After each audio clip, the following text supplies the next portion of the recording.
नमस्कार दोस्तों आज की इस वीडियो पर बात करने वाले हैं कि जो राजकीय कर्मचारी हैं वो अपनी एसएसओ आईडी में जो आईपीआर मॉड्यूल है आईपीआर मॉड्यूल के माध्यम से अपनी अचल संपत्ति का विवरण किस तरह भरे इसके बारे में आपको कंप्लीट प्रोसेस बताऊंगा। यानी कि आपके पास जो प्रॉपर्टी है अचल संपत्ति है उसका आपको हर वर्ष की बातें इस वर्ष भी आपको 31 जनवरी तक एसएसओ आईडी में आपको आईपीआर ऑनलाइन भरनी होगी।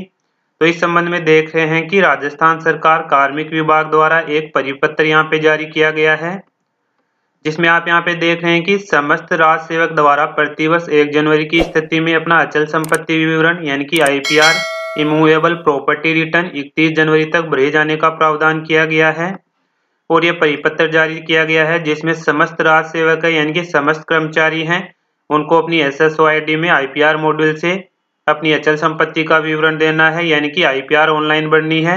इसकी लास्ट डेट है 31 जनवरी 2025। इसके बाद आपका जो आईपीआर मॉड्यूल है वो बंद कर दिया जाएगा। इस संबंध में राजस्थान सरकार कार्मिक विभाग का आप आदेश यानी परिपत्र देख सकते हैं। तो आपको अपनी एसएसओ आईडी में अचल संपत्ति का विवरण किस तरह भरना है आपको कंप्लीट प्रोसेस बताऊंगा। यानी कि आपके पास अगर किसी तरह की कोई प्रॉपर्टी नहीं है यानी कि नील प्रॉपर्टी है तो भी आपको आईपीआर मॉड्यूल में अपनी अचल संपत्ति का विवरण है नील सेलेक्ट करते हुए आपको विवरण भरना होगा। तो इसके लिए देख रहे हैं कि दोस्तों जो राजकीय कर्मचारी है उनकी अपनी एसएसओ आईडी में है, एसएसओ आईडी में अपनी एम्प्लॉय आईडी पासवर्ड और कैप्चा डाल के आप लॉगिन कर लेंगे। जैसे आप यानी अपनी एसएसओ आईडी लॉगिन करेंगे तो यहाँ पे आपको आईपीआर का ऑप्शन मिलेगा राजकाज वाला। आप यहाँ पे देख रहे हैं एक मिलेगा आपको आईपीआर राजकाज आईपीआर अचल संपत्ति विवरण और इसके साथ ही एक आपको राजकाज के नाम से और मिलेगा वो मिलेगा राजकाज ई फाइल डाक। लेकिन अपन को आईपीआर अपनी अचल संपत्ति का विवरण भरना है तो यहाँ पे देख रहे हैं आपको राजकाज आईपीआर वाले पे क्लिक करना है। अगर यहाँ पे आपको राजकाज आईपीआर का एप्लीकेशन नहीं मिलता है तो यहाँ से आप सर्च भी कर सकते हैं या आप यहाँ पे अदर एक्टिव एप्स में जाके सर्च कर सकते हैं तो आपको राजकाज आईपीआर वाला मॉड्यूल मिल जाएगा। आप यहाँ पे देख रहे हैं राजकाज आईपीआर वाला जो मॉड्यूल है इस पे आप क्लिक करेंगे। जैसे आप इस पे क्लिक करते हैं तो आपके सामने जो राजकाज आईपीआर की डैशबोर्ड है वो आपको यहाँ पे मिलेगी। आपको यहाँ पे ध्यान देना है कि आपको यहाँ पे शुरू से लेके कंप्लीट प्रोसेस बताऊंगा कि आपको आईपीआर अपनी अचल संपत्ति का विवरण आप एसएसओ आईडी में किस तरह भरे और साथ ही जो आपने लास्ट ईयर भरा था वो भी आप यहाँ से चेक कर सकते हैं अपनी अचल संपत्ति का विवरण। अब देख रहे हैं जैसे आप यहाँ पे राजकाज आईपीआर वाले पे क्लिक करेंगे तो इस तरह का डैशबोर्ड मिलेगा। यहीं पे अपन को अपनी अचल संपत्ति की डिटेल देनी है यानी कि जो आपकी अचल संपत्ति है उसकी आपको डिटेल देनी है कि आपके पास अचल संपत्ति कौन सी है, रेजिडेंशियल है, कॉमर्शियल है, आपने कब खरीदी थी, किसके नाम है, उसकी प्रेजेंट टाइम में वैल्यू कितनी है, अगर आपके उस प्रॉपर्टी से कोई इनकम हो रही है तो वो डिटेल भी आपको देनी है। तो सबसे पहले आप देख रहे हैं यहाँ पे आपको अपडेट प्रोफाइल का ऑप्शन मिलेगा। आप यहाँ से अपनी प्रोफाइल सबसे पहले अपडेट करेंगे क्योंकि अपन हर वर्ष यहाँ पे एसएसओ आईडी में आईपीआर भरते हैं तो अपनी हर वर्ष जो बेसिक है यानी कि बेसिक पे यहाँ पे चेंज होती है। इसके साथ ही आपको अन्य कोई डिटेल अपडेट करनी है तो इस सबसे पहले आपको आईपीआर बनने से पहले आप यहाँ पे अपडेट प्रोफाइल पे क्लिक करेंगे। जो रेड कलर में अपडेट प्रोफाइल का ऑप्शन आ रहा है इस पे आप क्लिक करेंगे। अपडेट प्रोफाइल पे क्लिक करने के बाद देख रहे हैं यहाँ पे आपकी पर्सनल डिटेल आएगी और यहाँ पे जो आपके रेड कलर में स्टार आ रहे हैं ये आपको फिल करना मैंडेटरी है। आप यहाँ पे सभी डिटेल चेक करेंगे। अगर आपके यहाँ पे डिटेल सही है यानी कि आपका first name, middle name, last name इनमें आप देख रहे हैं करेक्शन कर सकते हैं और आपकी डेट ऑफ बर्थ आप चेक करेंगे। अगर इसमें आपको कोई करेक्शन करना है तो आप करेक्शन कर लेंगे। उसके बाद देख रहे हैं आपको यहाँ पे अपना सर्विस डिटेल भी चेक करनी है। जो भी आपकी सर्विस डिटेल है आप अपनी आईपीआर की जो प्रोफाइल किस तरह अपडेट करें इसके लिए मैंने कंप्लीट वीडियो ऑलरेडी बना रखा है, वो वीडियो आप देख के अपनी प्रोफाइल अपडेट कर सकते हैं। अब देख रहे हैं कि मेरे को यहाँ पे मेन तो बेसिक अपडेट करनी है। बेसिक अपडेट करनी है तो यहाँ पे आपको मिलेगा बेसिक पे मिलेगा और यहाँ पे देख रहे हैं आपका 7 पे कमीशन है, 6 पे कमीशन है, वो भी आपको सभी तरह के यहाँ पे कमीशन मिलेंगे वो आप सेलेक्ट करेंगे। उसके अनुसार आपकी पे लेवल क्या है वो सेलेक्ट करेंगे। अब आपको यहाँ पे बेसिक पे डालनी है कि आपकी 1 जनवरी 2025 में जो आईपीआर भर रहे हैं उस स्थिति में आपकी बेसिक क्या है वो आप यहाँ पे बेसिक पे डालेंगे। यहाँ पे देख रहे हैं आप जो नई बेसिक पे डाल देंगे। बेसिक पे डालने के बाद देख रहे हैं यहाँ पे आपको नीचे देख रहे हैं कैप्चा मिलेगा। आपको ये वेरिफिकेशन कोड इस वाले बॉक्स में डालने हैं। यहाँ से आपको अपनी प्रोफाइल में जो भी अपडेट करना है, personal detail, contact detail, service detail, वो आप यहाँ से अपडेट कर लेंगे। यहाँ पे देख रहे हैं वेरिफिकेशन कोड, कैप्चा डालने के बाद यहाँ पे आप चेक बॉक्स में क्लिक करेंगे। जैसे आप चेक बॉक्स में क्लिक करेंगे तो यहाँ पे देख रहे हैं उसके बाद आपको सेव पे क्लिक करना है। जैसे आप सेव पे क्लिक करेंगे तो यहाँ पे देख रहे हैं मैंने यहाँ पे कैप्चा है गलत फिल कर दिया है। आपको यहाँ पे कैप्चा है सही फिलअप करना है। जैसे आप यहाँ पे सेव पे क्लिक करते हैं तो सेव पे क्लिक करने के बाद देख रहे हैं आपकी प्रोफाइल यहाँ पे सक्सेसफुली अपडेट हो जाएगी।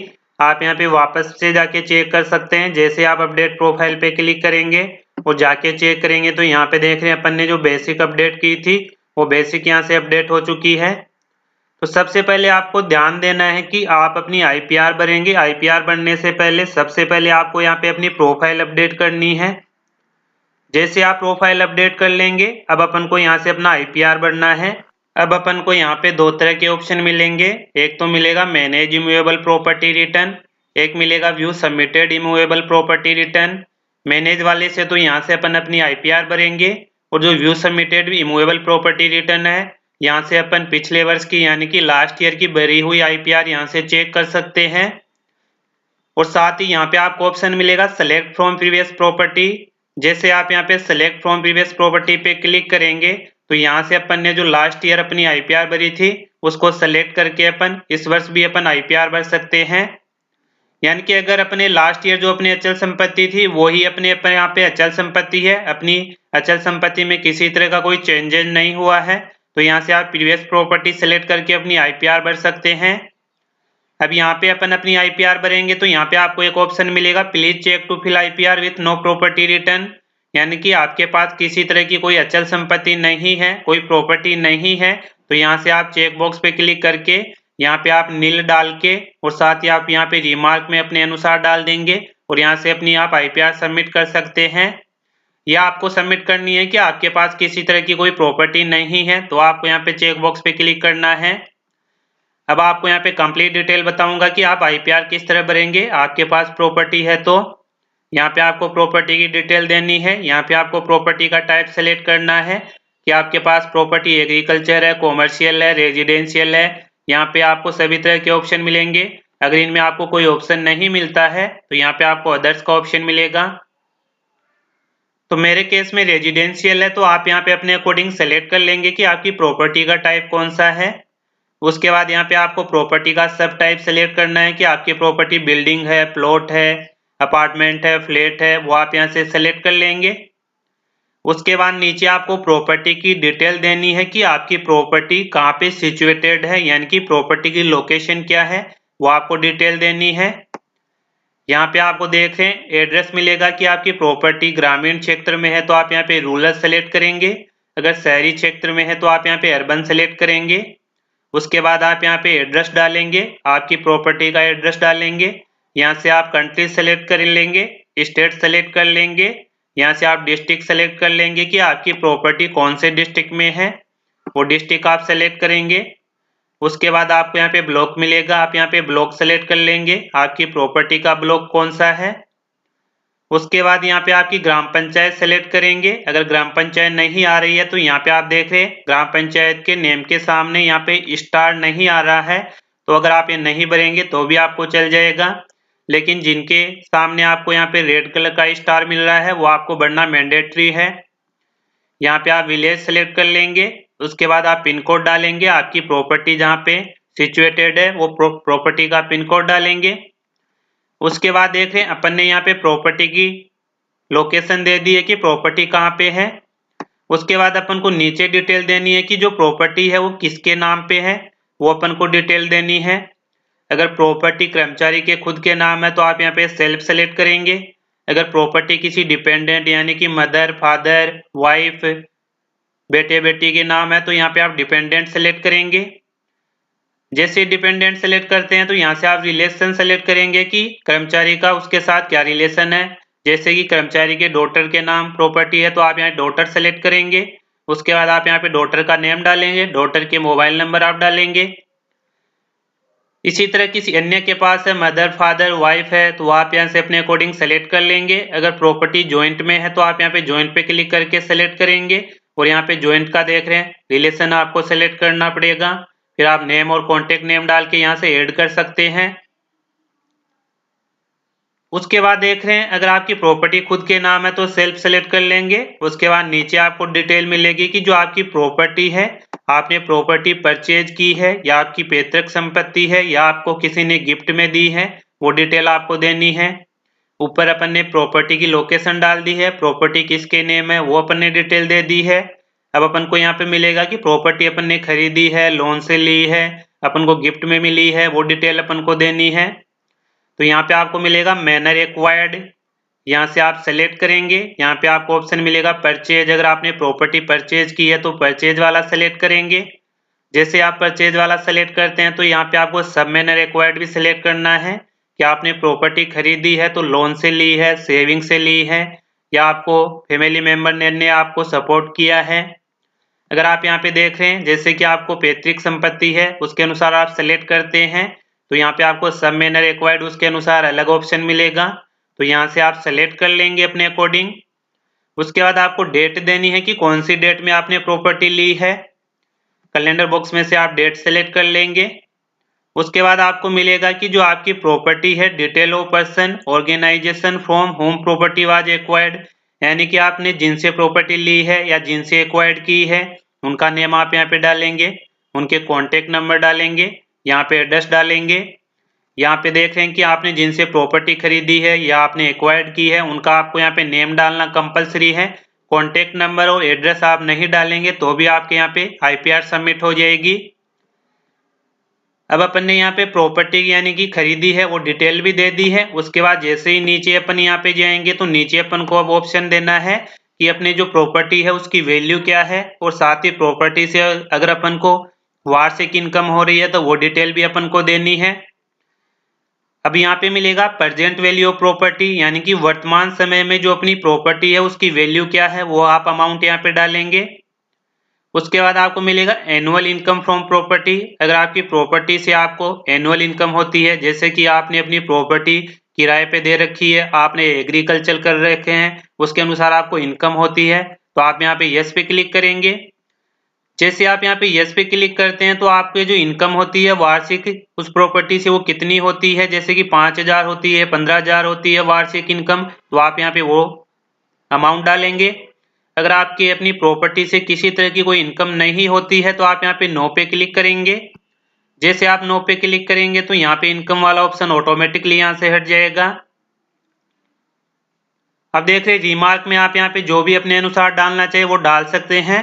उसके बाद देख रहे हैं अपन ने यहाँ पे सभी प्रॉपर्टी की डिटेल यहाँ पे फिल कर दी है, यानी कि आईपीआर की डिटेल फिल कर दी है। फिल करने के बाद नीचे आपको सेव का ऑप्शन मिलेगा और एक मिलेगा सेव एंड न्यू का ऑप्शन मिलेगा। सेव एंड न्यू पे क्लिक करने के बाद अगर आपके पास अन्य कोई प्रॉपर्टी है तो वो आप यहाँ पे फिर से 1 बाय 1 भरेंगे। रीसेट से आप भरा हुआ डाटा रीसेट कर सकते हैं। प्रॉपर्टी की कंप्लीट डिटेल बनने के बाद नीचे अपन को यहाँ पे देख रहे हैं सेव का ऑप्शन मिलेगा। जैसे आप सेव पे क्लिक करेंगे तो आपकी डिटेल यहाँ पे देख रहे हैं सक्सेसफुली सेव हो चुकी है। अब आपको अगर कोई नई प्रॉपर्टी ऐड करनी है तो ऐड पे क्लिक करके आप 1 बाय 1 नई प्रॉपर्टी ऐड कर सकते हैं, यानी कि आपके पास एक से अधिक प्रॉपर्टी है तो आप ऐड पे क्लिक करके 1 बाय 1 ऐड कर लेंगे। अगर आपने जो ऊपर प्रॉपर्टी भरी है गलत भर दी है तो चेक बॉक्स पे क्लिक करके यहाँ से आप डिलीट भी कर सकते हैं। अब अपन को इसको फाइनल सबमिट करने के लिए देख रहे हैं यहाँ से सेलेक्ट करेंगे।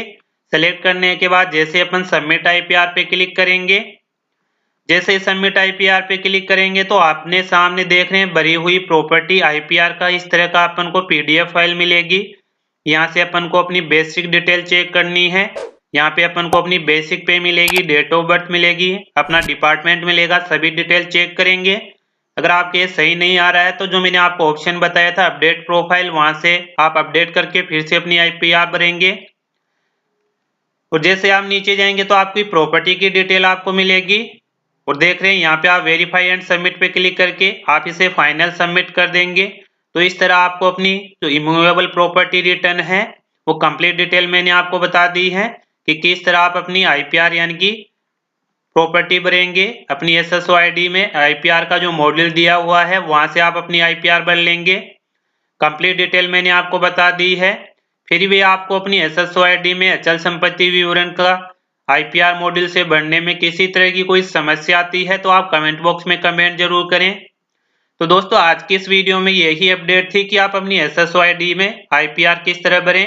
फिर भी आपको IPR बनने से संबंधित किसी भी तरह की कोई समस्या हो तो आप कमेंट बॉक्स में कमेंट जरूर करें। तो आज की इस वीडियो में यही अपडेट थी। फिर मिलते हैं नई वीडियो के साथ, तब तक के लिए जय हिंद जय भारत।